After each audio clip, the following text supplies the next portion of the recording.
საქართველოს პრემიერ-მინისტრმა მამუკა ბახტაძემ რამდენიმე დღის წინ ბათუმში განათლებისა და მეცნიერების ქალაქის პროექტის პრეზენტაცია გამართა. ეს იყო ერთი თვის წინ დაანონსებული მშენებლობის გაგრძელება, რომელზეც პრემიერის შემდეგ აჭარის მთავრობის თავმჯდომარემაც არაერთხელ ისაუბრა. მამუკა ბახტაძე გვიანონსებს, რომ ერთ სივრცეში გაიხსნება თანამედროვე ბიბლიოთეკები და ლაბორატორიები, საერთო საცხოვრებელი, სხვადასხვა მიმართულების ხელოვნების სკოლა, სპორტული მოედნები და ტექნოლოგიური ცენტრები. განათლების ქალაქის მშენებლობაზე რამდენიმე თვის წინ განაცხადა მიხეილ ბატიაშვილმაც, როდიდან და რის მშენებლობას გეგმავს სამინისტრო, ამ თემით უნდა გავაგრძელოთ სტუდიაში თემაზე საუბარი. ნათია ზედგენიძე, განათლებისა და მეცნიერების მინისტრის მოადგილე გსტუმრობს საქმე ინტელის ეთერში და მასთან ერთად თათია ჩაფიჩაძე იქნება ჩვენი წამყვანი. თათია, კიდევ ერთხელ მოგესალმებით. კიდევ ერთხელ მოგესალმებით ჩვენს მოყოლებას. ფაქტობრივად 4 თვეში 2 ქალაქის შესახებ გააკეთა განაცხადი უწყების მხრიდან თბილისი და ბათუმი ორ ქალაქში უნდა აშენდეს ეგრეთ წოდებული განათლების ქალაქი. მოდით ბათუმიდან დავიწყოთ, რა იგეგმება, როდიდან დაიწყება უშუალოდ მშენებლობა და რა იქნება ამ სივრცეში თავმოყრილი კიდევ ერთხელ ჩვენს მაყურებელს დეტალურად მიაწყდოთ. პირველ რიგში დიდი მადლობა მოწვევისთვის. დავიწყებ თავად იდეიდან. მოგეხსენებათ, რომ საქართველოში არ არის ისეთი ადგილი, სადაც ერთ სივრცეში იქნება განთავსებული ტექნოლოგიური ანუ ინოვაციების ცენტრი, არ არის სკოლა, ბაღი, კომაროვის ანუ ტექნიკური სკოლა, პანსიონი, პროფსასწავლებელი, საბიბლიოთეკო სივრცე, რეკრეაცია, ბუნებრივია, ანუ ყველაფერი ის, რაც ახალგაზრდას და ბავშვს ჭირდება სრულფასოვანი ხარისხიანი ძალიან კარგი განათლების მისაღებად. აი ამ იდეიდან გამომდინარე, საქართველოში იქნება ესეთი ცენტრები და როგორც თქვენ ძალიან დავიწყოთ მაშინ ბათუმიდან, ეს ქალაქი სულ ეხლახან დაანონსდა. იდეა გულისხმობს, რომ გარკვეულ ტერიტორიაზე აშენდება ხელოვნების სახელოვნებო სკოლა, იქნება კომაროვის ეგრეთ წოდებული ფილიალი, თავის საცხოვრებლით, იქნება პროფესიული სასწავლებელი, 7 სტუდენტზე გათვლილი, იქნება ასევე ინოვაციების ცენტრი, ფაბლაბი, შესაბამისი ლაბორატორიებითან და საბიბლიოთეკო სივრცეებით და სპორტული მოედნები, რაც შესაძლებლობას მისცემს მოქალაქეებს, ახალგაზრდებს, რომ აი საგანმანათლებლო სივრცეში ერთ სივრცეში მიიღონ ყველა ის სერვისი და ყველა ის მომსახურება, რაც ხარისხიან განათლებას უკავშირდება. როდიდან დაიწყება მშენებლობა და სრულად ამ ყველაფერს ბიუჯეტი და სახელმწიფო გაწევს, ასე ვთქვათ, დაიღებს საკუთარ თავზე თუ იქნება რაიმე სხვა პრემიერ?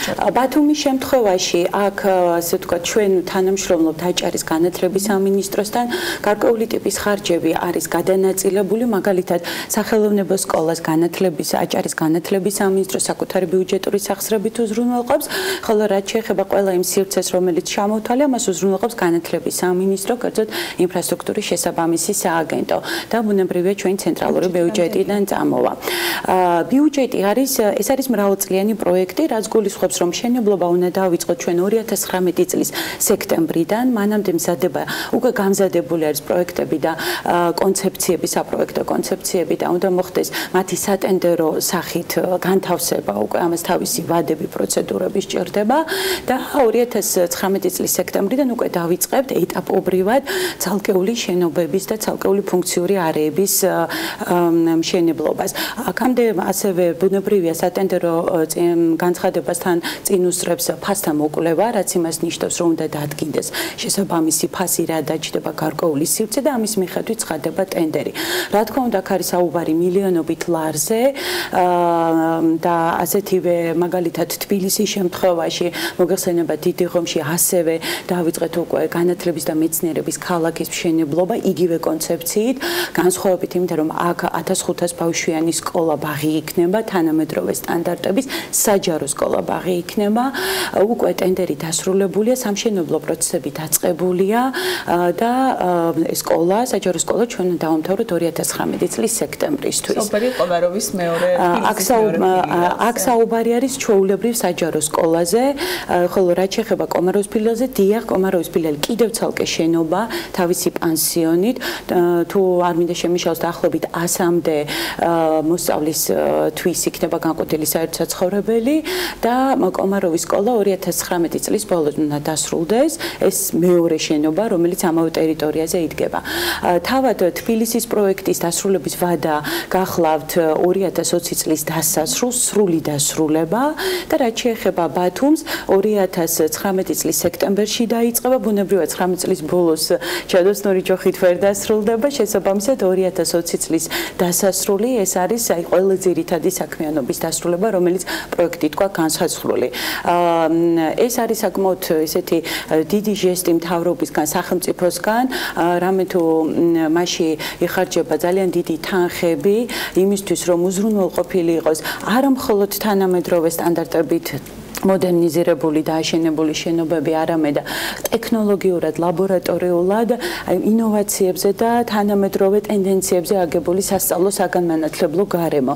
ბუნებრივია, ამას ემატება ის ადამიანური კაპიტალი, ანუ ადამიანური რესურსები, პედაგოგები, მასწავლებლები, რომლებიც უზრუნველყოფენ ხარისხიან სასწავლო საგანმანათლებლო სივრცეს. ინფრასტრუქტურის, რომელიც ძალიან მნიშვნელოვანია, შეიქმნება და იარსებებს, რა გაძლევთ იმის ვარაუდის საფუძველს, რომ იქნება მაღალხარისხიანი, იქნება თქვათ საერთაშორისო სტანდარტების და ის ხარჯი, რომელიც გაიწევა, იქნება რაღაცაში დადებითად ასახული და არ მივიღეთ მხოლოდ დაშენებულ შენობებს.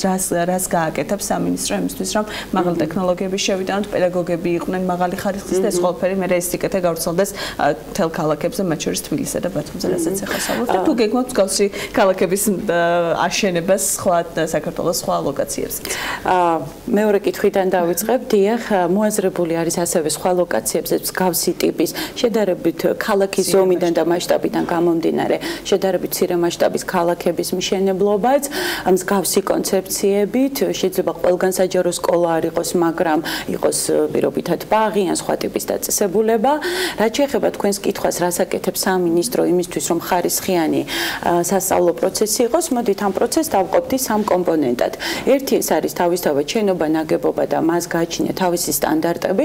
საქართველოს ჩვენ ხელმძღვანელობთ მთავრობის 51 დადგენილებით, რომელიც განსაზღვრავს იმ მინიმალურ სტანდარტს, რომელსაც სკოლის შენობა, ინფრასტრუქტურა უნდა აკმაყოფილებდეს, მაგრამ ჩვენ მხოლოდ ამ სტანდარტებით არ ვჯერდებით და გვსურს ამაზე მეტი და შესაბამისად ვითვალისწინებთ დაპროექტების დროს და კონცეფციის შემუშავების დროს საერთაშორისო სტანდარტებსაც, გარკვეულ გამოცდილებებს, მაგალითად ინკლუზიის მიმართულებით ნორვეგიული სტანდარტების გარკვეული კომპონენტებიც გვაქვს ასევე გათვალისწინებული. ეს ერთი კომპონენტი. მეორე კომპონენტი ეს არის, რა თქმა უნდა, ტექნიკური და ტექნოლოგიური აღჭურვილობა. მოგეხსენებათ, რომ დღევანდელი ტექნოლოგიები და საერთოდ ტექნიკა იმდენად სწრაფი ტენდენციით ვითარდება, რომ ძალიან დიდი არჩევანი არის, რა თქმა უნდა, და აქ ჩვენი სამინისტროს ყავს ინფრასტრუქტურის სააგენტო, რომელიც თვალს ადევნებს ერთის ხრივ აი ამ ტექნოლოგიებს. იქნება ის კომპიუტერული ტექნიკა, ლაბორატორიული ტექნიკა, არსებობს ეგრეთ წოდებული სმარტბორდები, რომლებიც ასევე ვითარდება. იგივე ინოვაციების მიმართულებით ტექნოლოგიის ცენტრი ჯიტაში მოგეხსენებათ, არსებობს 3D პრინტერები, ხო, როგორც ვეძახით და ასე შემდეგ და ის სწორედ ამ ყველაფრის გათვალისწინებით განისაზღვრება, ბუნებრივია ეს თანხები არ არის განუსაზღვრელი, ვიცით დაახლოებით რა თანხებზეა საუბარი და რეალობის გათვალისწინებით და იმ თანხაზე მორგებული ხარისხიანი თანამედროვე ტექნოლოგიის არსებობის გათვალისწინებით ვცდილობთ, რომ ეს ორი რამ შეუსაბამოთ. და მესამე კომპონენტი ეს გახლავთ თავად ადამიანური რესურსი. მე ვიტყოდი ყველაზე მთავარი, ხო? ადამიანები, პედაგოგები, ვინც სწორედ ამ ტექნოლოგიებით ასწავლიან ბავშვებს, სხვადასხვა ასაკის ბავშვებს და გადაცემენ სასწავლო საგანმანათლებლო ასე ვთქვათ, სერვისს მიაწვდიან. მოგეხსენებათ, რომ ეხლა მიმდინარეობს სწორედ განათლების რეფორმა, რომელიც ორიენტირებულია გამჭოლ კომპეტენციებზე, ორიენტირებულია იმ გლობალურ კომპეტენციებზე, რომელიც დღევანდელ საზოგადოებას ჭირდება. უკვე საპილოტეთ არის გაშვებული 50 სკოლა გაზაფხულში იქნა, ასე ვთქვათ, დაპილოტებული და მიმდინარეობს პროცესი. 100 სკოლა მიმდინარე წლის სექტემბრიდან ჩაეშვება საპილოტეთ. მომდევნო წელს ასევე იგეგმება 200 სკოლის საპილოტეთ ან რეფორმის ფარგლებში პილოტირება. აი ეს მოგცემს ჩვენ შესაძლებლობა ზუსტად რეფორმის ფარგლებში ის პროგრამა, რომელიც არის, რომელიც გამოიღებს თავის შედეგებს, რომლის ანალიზიც მოხდება, დადგინდება ხომ, რა მიმუშავა კარგად, რა შეიძლება ნაკლებად კარგად. აი ყველაფერი ამის გათვალისწინებით ბუნებრივია ის პედაგოგები, ის ადამიანური კაპიტალი, რომლებიც მომავალში სწორედ ამ სკოლებში, ახალი განათლების ცენტრებში და ქალაქებში იქნებიან აღჭურვილი აი ამ მეთოდოლოგიით და ამ სასწავლო პროგრამებით. მოკლედ ამბიციები ბევრი გვაქვს. ტექნოლოგიებზე და ინოვაციებზე ჯერ კიდევ პრობლემაა საქართველოს ბევრ რეგიონში და ბევრ სკოლაში, იგივე ინტერნეტიზაციის პრობლემა, კომპიუტერებით აღჭურვა და ასე შემდეგ. ვიცით, რომ ინფრასტრუქტურული ხარჯები და ამ კუთხით ბიუჯეტი საკმაოდ გაზრდილია წელს. რას გეგმავს სამინისტრო მიმდინარე წლებში 2019-2020 წლებში ამ კუთხით და როდის მოხდება სრულად დაფარვა და მოცვა ამ სკოლებისა და ჯერ კიდევ ეს ყველაფერი პრობლემაა და ელემენტარულ სიკეთეებამდე ვერ მიუძლებათ მოსწავლეებს ხელი. დიახ, მოგახსენებთ, რომ 2083 საჯარო სკოლა გვაქვს და ყველგან ნამდვილად არ არის ერთგვაროვანი სიტუაცია, ერთგვაროვნად კარგი სიტუაცია და ჩვენ ვიცით და მე პირადად არაერთი სკოლა მომინახულები, ათეულობით სკოლა რეგიონებში და ვიტყოდი, რომ სავალალო სიტუაცია ბევრ სკოლაშიც ინფრასტრუქტურული მიმართულებით აღარ საუბრობ უკვე თანამედროვე ლაბორატორიებზე და იმ ტექნოლოგიაზე, რომელსაც დღეს 21 საუკუნეში სკოლა უნდა ფლობდეს და მეთოდებით და მეთოდოლოგიით უნდა ასწავლიდეს. მეორე მხრივ ჩვენ ჯადოსნური ჯოხიც არ გვაქვს, რომ 2083 სკოლა ერთ დღეში ან ერთ წელიწადში თანაბრად კარგი გახდეს ინფრასტრუქტურული კუთხით. ამიტომ დასახული არის გეგმა და წელს გასამაგებული ბიუჯეტის ფარგლებშიც ავიღეთ გარკვეული ინდიკატორების მიხედვით ყველაზე კრიზისული სკოლები, ანუ სკოლები, რომლებიც ავარიულია და მათი ახალი მშენებლობა დაწყებულია უკვე, ყველა პროექტი ჩაშვებულია. საუბარი არის 67 ახალი სკოლის მშენებლობაზე, რომელიც ჩვენ მუნიციპალური განვითარების ფონდს გადავეცით დელეგირების უფლებამოსილების დელეგირების ფარგლებში. საუბარი არის 83 სკოლის მთლიანად საქართველოს მასშტაბით, არა თბილისისა და არა აჭარისა სკოლების კაპიტალური რეაბილიტაცია, ფუნდამენტის გამაგრება და საუბარი არის 100 სკოლის მცირე რეაბილიტაციაზე. ეს არის ის რისი თავიც გასამაგებული ბიუჯეტის ფარგლებში წელს არის 2019 წლის ბოლოს. რა თქმა უნდა 2020 წლის განმავლობაში ბიუჯეტი ასევე მოიმატებს, რამე თუ თქვენ იცით, რომ პრემიერმა განაცხადა, რომ 2022 წლის 1 იანვრისთვის მთლიანი შიდა პროდუქტის 6%-ზე ნაკლებს არ უნდა შეადგენდეს განათლების ბიუჯეტი და სწორედ აი თუ ეს კანონის ცვლილება მოხდა საბიუჯეტო კოდექსში, ეს მოგცემს საშუალებას, რომ უკვე გაზრდილი დამტკიცებული ბიუჯეტის ფარგლებში ჩვენ ერთ-ერთი პრიორიტეტი ავიღოთ სწორედ ინფრასტრუქტურული საკითხი. და რაც შეეხება თქვენ ახსენეთ ლაბორატორიები. დიახ, იმდენად კიდევ ერთხელ განმეორდები, ინფრასტრუქტურული პრობლემა არსებობს, მაგალითად, სკოლების მხოლოდ 31% აქვს ადაპტირებული შეშემოყო პირებზე ადაპტირებული გარემო. ეს არის ძალიან დაბალი მაჩვენებელი. ძალიან მცირე რაოდენობას აქვს ასე ვთქვათ, სრულად მოწყობილი და კარგად მოდერნიზებული იგივე სანიტარული კვანძები. ეს პრობლემა არსებობს, ეს ვიცით, მაგრამ ჩვენ ვცდილობთ და ჩვენ დავიწყეთ სისტემური მიდგომით. რა არის პრიორიტეტი? საიდან დავიწყოთ? სკოლა, რომელსაც ჭირდება სტადიონი, დავიწყოთ ამ საჭიროებიდან, თუ სკოლები, სადაც არის სახურავის პრობლემა, სამკვანძის პრობლემა, სადაც უსაფრთხოების ნორმები არ არსებობს, იმიტომ რომ ავარიულობის წინაშე ან საფრთხის შემცველია, რომლიდან დავიწყოთ? რა თქმა უნდა, ჩვენ გამოვედით ისე უსაფრთხოების კომპონენტიდან და ვთქვით, რომ მოდი დავიწყოთ ჯერ სწორედ ის სკოლები, რომლებიც დღეს თუ არა ხვალ ავარიულია ან დღეს ავარიულია, სკოლები, სადაც უნდა არსებობდეს ელემენტარულად გამაგრებული იყოს სკოლა, სადაც უნდა იყოს სითბო, სადაც უნდა იყოს უბრალოდ უსაფრთხო გარემო. და აი აქედან გამომდინარე უკვე დავალაგეთ ყველა პრიორიტეტი. ეს პრიორიტეტები ჩვენ განუსაზღვრეთ ასევე ადგილობრივ ხელისუფლებას, მუნიციპალიტეტებს. რა პერიოდს უყურებს ამ პრობლემების მოგვარება და ხომ არ ფიქრობთ სკოლების გამსხვილებას, როდესაც ინფრასტრუქტურულ პრობლემებზე ვსაუბრობთ, მეორე მხრივ ვიცით, რომ რეგიონებში ძალიან ბევრი სკოლებია, სადაც ათეულობით და ძალიან მცირე რაოდენობის ბავშვი სწავლობს და ადრე იყო საუბრები იმაზეც, რომ გამსხვილდეს ეს სკოლები იყოს, თქვათ, ერთი თანამედროვე აღჭურვილი სკოლა და იქ მოხდეს ყველა ამ რაღაცა ახალი სიახლის შეტანა. ხომ არ მიდიხართ ამ გზით თუ თქვათ არსებული ყველა სკოლის რეაბილიტაციას გეგმავთ და ისევ დატოვებას? ძალიან კარგი კითხვა. მე გეტყოდით ამგვარად, რომ როდესაც ჩვენ ვსაუბრობთ სკოლების რეაბილიტაციაზე, ამ მშენებლობაზე, ვითვალისწინებთ რამოდენიმე ფაქტორს.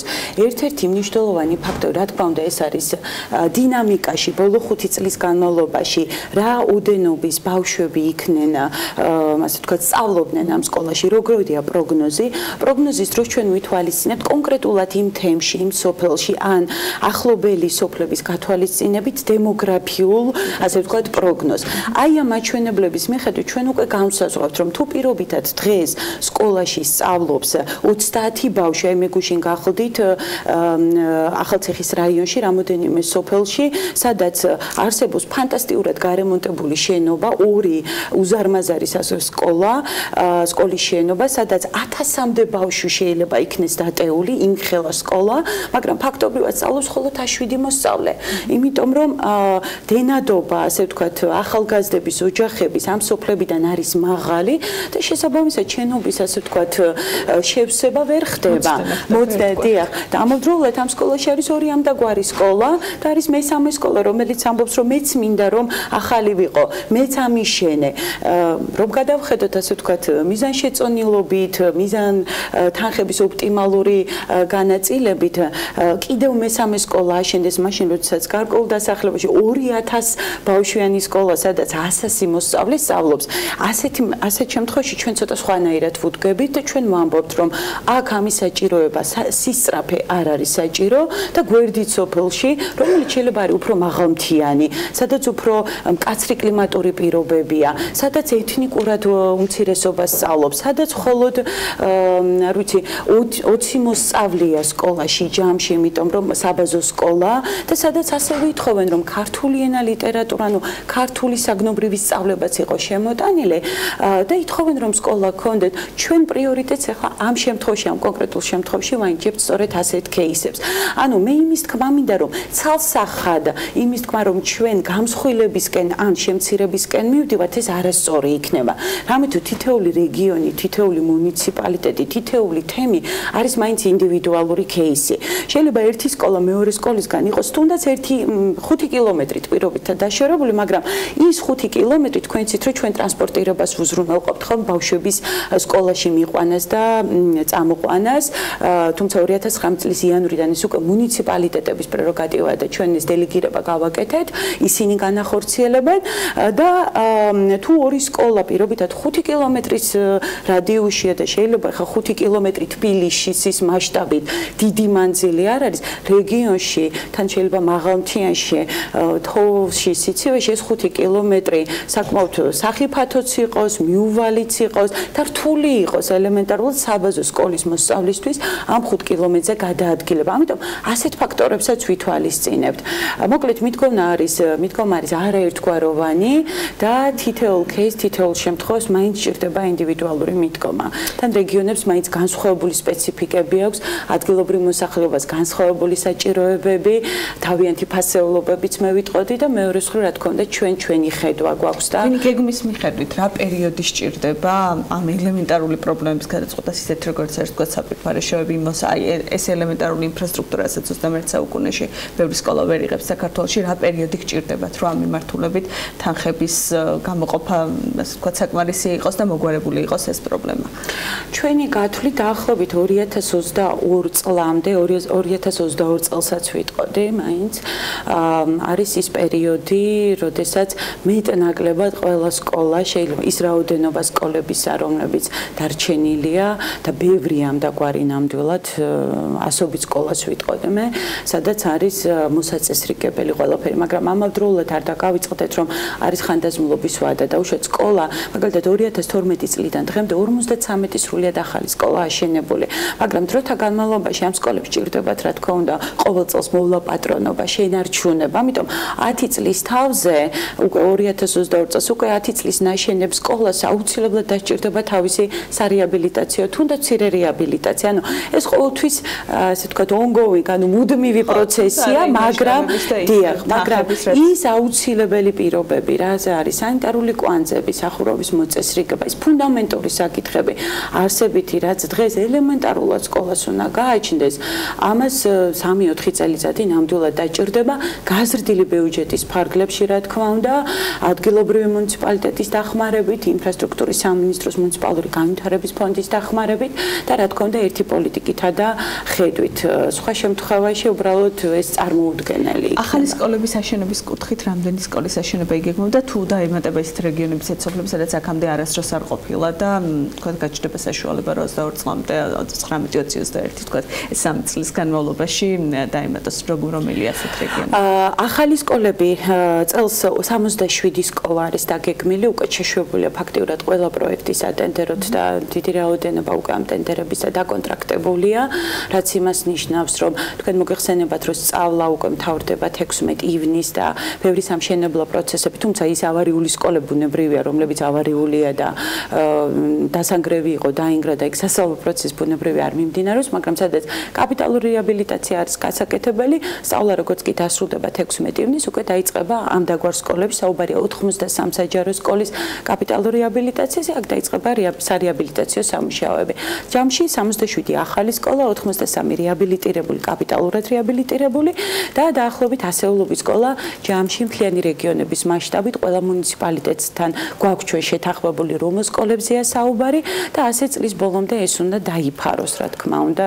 ზოგი პროექტი არის თავისი მასშტაბიდან გამომდინარე, რომლებიც ზუსტად 2019 წლის ბოლოს შეიძლება ვერ დასრულდეს, იმიტომ რომ სკოლის შენობა არის დიდი, მაგალითად 1500 ბავშვიანი სკოლა, საკმაოდ დიდი შენობაა და შეიძლება ფიზიკურად 2020 წლის გაზაფხულზე დასრულდეს, მაგრამ ციკლი თავად ასე ვთქვათ, მშენებლობის ჩვენ მაინც როგორც ერთი წელი ესე განვიხილავთ, ერთ წელს ვამბობთ. მადლობა სტუმრობისთვის, დარწმუნებული ვარ, ბევრი იქნება კიდე ინფრასტრუქტურული მიმართულებით სასაუბრო და სხვა დროსაც გავაგრძელოთ მე შორის ამ სტუდიაში საუბარსაც. ირინა ზედგინიძე, საქართველოს განათლების, მეცნიერების, კულტურისა და სპორტის მინისტრის მოადგილე ნათია ზედგინიძე იყო ჩვენი სტუმარი. მადლობა კიდევ ერთხელ. დიდი მადლობა, იმისთვის რომ ვიყავით ჩვენთან ერთად. ყოველთვის საინტერესოა განათლებაზე საუბარი და მით უმეტეს იმ გეგმებზე, რომელიც ამ ხრევ განსაკუთრებულ და მნიშვნელოვან ცვლილებებს გულისხმობს. მადლობა მას კიდევ ერთხელ ჩვენთან ერთად ყოფნისათვის და თეთია ჩაფიჩაძეს საქმიანი დილის ეთერში ასეთი საინტერესო თემის გაზიარებისათვის.